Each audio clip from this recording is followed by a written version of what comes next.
그런즉 너희는 강하게 하라.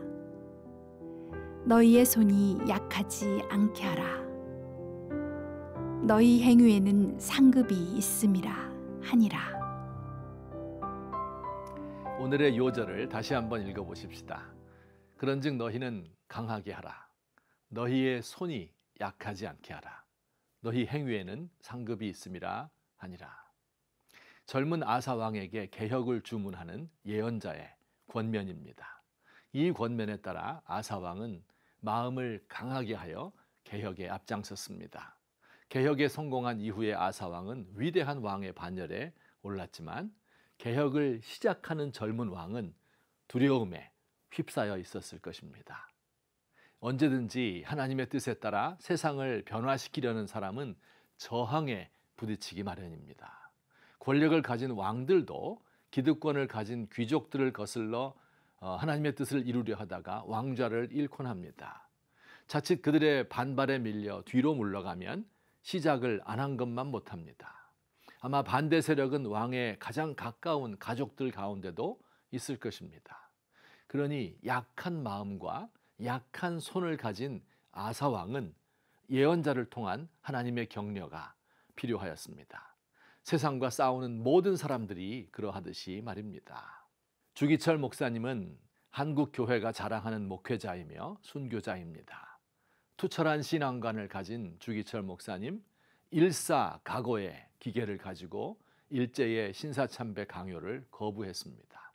장로교 총회에서 신사참배를 해도 된다 결의하였음에도 불구하고 주기철 목사님은 그 일이 성경과 신앙 양심에 어긋난다며 지속적으로 반대운동을 했습니다. 목사님은 여러 차례 감옥에 들락거렸는데요.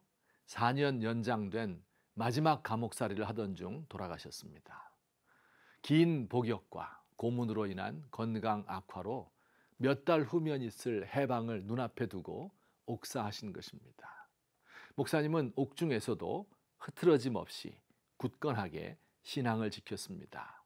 주기철 목사님은 일제가 가장 두려워했던 한국인이었습니다. 그런데 주 목사님은 본래부터 강한 분이셨을까요? 사람들이 강하고 위대하게 보던 목사님에게 다른 면도 있었습니다.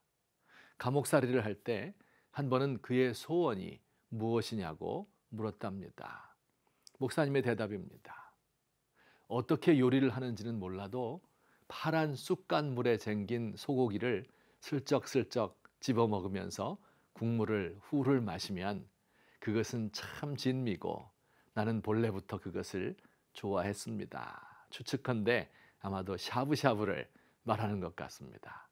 그는 또한 마지막 면회를 온 아내에게 이런 말을 남겼습니다. 여보, 따스한 숭늉 한 사발 마시고 싶소. 얇은 옷을 걸치고 차디찬 바닥에서 자야 하는 4월달 평양의 감옥은 아직도 여전히 한겨울처럼 추웠습니다. 목사님은 추위에 떨면서 아내에게 따뜻한 숭늉 한 사발 먹고 싶다고 하셨습니다. 우리가 기억하는 주기철 목사님은 세상의 모든 유혹을 초월한 비범한 분이셨고 악의 세력에 굴하지 않았던 일사각오의 순교자입니다.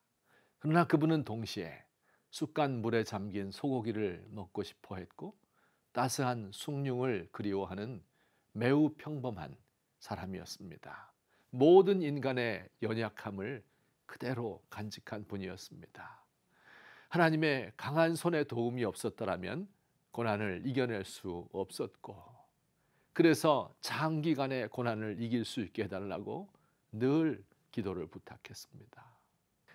우리가 사는 세상은 힘들고 냉정하며 절망으로 가득한 곳입니다.